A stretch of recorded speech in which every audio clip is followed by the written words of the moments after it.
الله الرحمن الرحيم.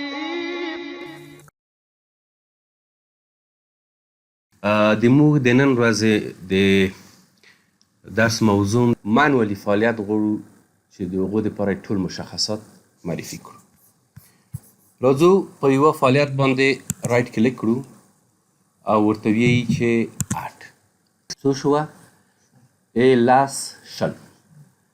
دا فعالیت کوم نوع فعالیت دی؟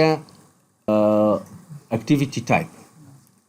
کوم نوع اکټیویټي ده؟ دلته موږ او تاسو ورته ویلی چې ټاسک ډیپینډ. مخکې موږ ته مینیو راغله که دلته موږ د دغو شپږو نوعو فعالیتونه یو ورته معرفي کړو د دغه قسمت نه معرفي کېږي ورته.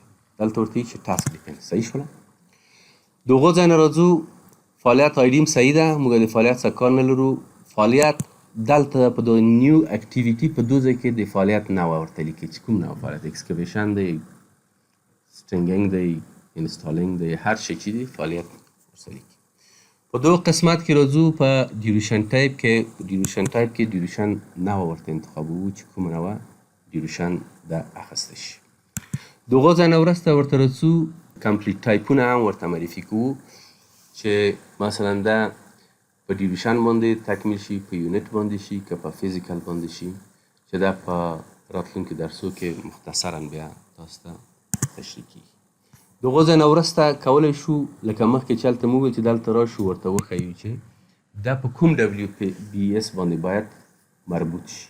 ډبلیو بي ایس هم ورته تعینوو چې په دغه ډبلیو بي ایس باندې باید دا مربوط وي. چې موږ اوس ډبلیو بي ایس د 10% ورته نیولی، کولی شئ تاسو دا په 20% کې ورته ورسوئ. اما دو ته متوجه اوسئ که چېرته موږ دلته 10% ورته رسولی، که دا چېرته په 15% کې ورسوو بیا دا مستقیما هم دغه بل ډبلیو ایس لاندې راځي. چې موږ اوس په دغه هغه باندې کار کړو، 10 باندې کار کړو، دلته دا ورته نیسو چې 10 باندې. او د هغو ځای نه وروسته بیا دلته ریسپانسیبل منیجر هم ورته معرفي کوو چې ریسپانسیبل منیجر دغه پروژې څوک دی او په چا پورې تعلق لري. او د هغو ځای نه ریسورس هم کوم ورته معرفي کړي. ریسورس هم د دو ځای نه دغه لیست نه ریسورس ورته راخلو ورچوو چې موږ خو دلته ریسورس نه لرو، نه دی مټ کړي چې دا خالی ده. خو موږ یو مثال کار کوو د دو چې بیا څه رقم ریسورس راخلو دلته وي.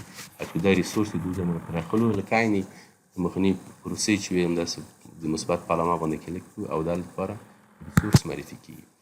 په عین شکل سره راځو دلته کلنډرز ورته کوم کلنډرزونه چې موږ کریټ کړي وو مطابق د دغه فعالیت چې په کوم ریسورس باندې دا تعلق لري او دا ورته اډ کي او ورچول کي.